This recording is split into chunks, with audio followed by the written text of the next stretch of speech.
Before that, it's time Yes. for the big deal. Yeah!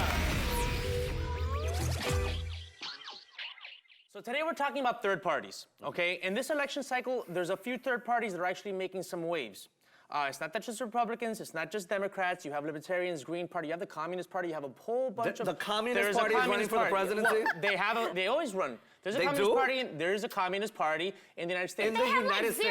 Of course. 0.04% or something. But the point is that these other options are out there, and a lot of people don't understand that you actually have different, aspects and different options because they only see the Democrat and Republican option. Yeah, you know what? I'm used to, like, in Mexico, we usually have three, like the three main ones, plus like 4 or 5 others that are smaller. So here it's like A or B, chocolate or vanilla. Where's caramel? Where's everything else? Where's mango? Something. So to me, it was really interesting to find out that there was more options out there, especially because, if I don't know. You only thought that there was a Republican and Democratic Party. I really did. I mean, in my head, I kind of knew there was something else probably, but I didn't know it was an actual option where I could actually go vote for someone else. And look, for me, I'm a political independent, and I usually support the Democrats, but, I don't want to align myself with either one of these two options because I think that it's healthy to have a lot of options and a lot of different voices and a lot of degrees. There's a whole spectrum. It's not just right and left. There's a whole lot of things in between. So the two main parties outside of the Republicans and Democrats that are making waves this year are the Libertarian Party, which is headed by Gary Johnson, and the Green Party, which is headed by Jill Stein.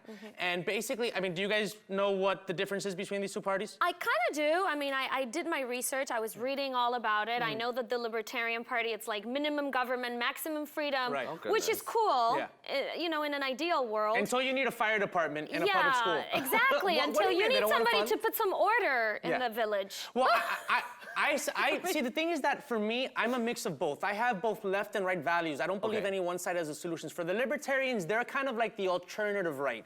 Meaning they're not usually the racists and bigots and all that stuff and nationalism. Although there are some that are like that. What Libertarians want is, like you said, they want limited government. They want a lot of private liberty, and they want a lot of civil liberties. You can basically do whatever you want under a Libertarian candidate.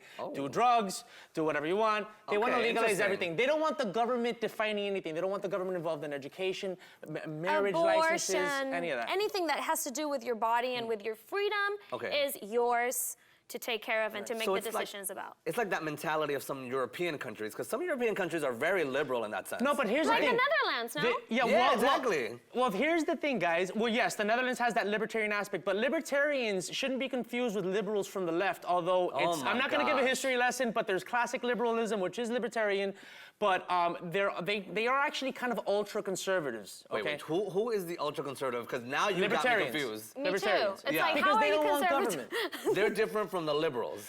They're different from the liberals on the left, which are the Democrats, which want government to be the solution, and they want to limit private interests. So I know.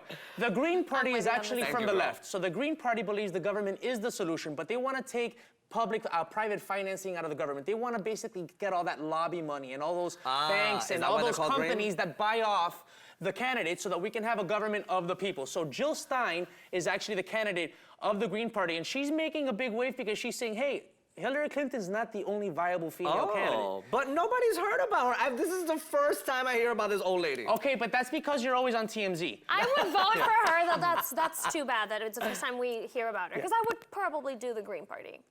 Well, and so, one thing about so the Green Party, basically, they stand on a lot of environmentalism. They want the government to help with that. They want the government to help with social justice. So as opposed to libertarians who don't want the government to decide whether, talk about gay rights or any of those things because they don't have their business doing that, the Green Party wants the government to get involved on behalf of these people. So, for example, the Green Party is more of a socialist one because I know that the Libertarian goes against welfare and they want to lower taxes.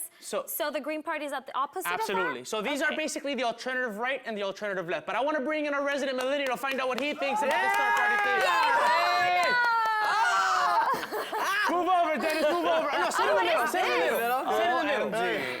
Oh my God, Mrs. Little Rose. Hello, Hugh Hefner. How you doing? I figure I got the creepy mustache. Let's bring the creepy road. I like that. It's not creepy, it's cool. Now, Bruno, you heard us talking. I know where you stand. You support the Democrats in this particular election. I'm not going to speak for you in future elections, but what do you think the role of third parties play in the elections? And do you think it's important to have awareness about these other options? Yeah, unfortunately, at this moment in time, I really do only think that it is an awareness issue. There's not enough power behind these third parties to really make an impact in society. But the more people realize that, for instance, Jill Stein is a Harvard magna cum laude graduate who studied sociology, anthropology, and psychology, which literally means everything that we need help with. You know, everything that's going wrong in the world, she has the power, the knowledge, and the wherewithal to create change. But we need to rally behind these people who kind of are in the shadows with the right ideals. Well, this is the reason, you know, a lot of people always ask me, because I support a lot of third parties, why are you wasting your vote? You asked me that. I was actually gonna ask you that right So now. I'll ask number one, this year, you know, I still might vote for Hillary Clinton, but I think she's gonna win. So sometimes you just wanna vote for your conscience. Secondly, this year, right now, Trump and Hillary Clinton are basically tied 40 and 40. The other 20% is actually being split between Gary Johnson and Jill Stein. So if they get more support now, if you waste your vote and give them the support now, that might help down the road with awareness in the future. And you know what? If we have more options, it's better, because I actually don't believe in any political parties. That's another show. Not for this electoral campaign, though, right? But not for this campaign. But guess what? We came up with a bunch of unlikely third parties ourselves here at the zoo that I want to go through them with you really quick. Okay. All right, so are we ready in the control room? We're going to run down the list. It's called Rehashed. Rehash. Yeah! Where are those hashtags?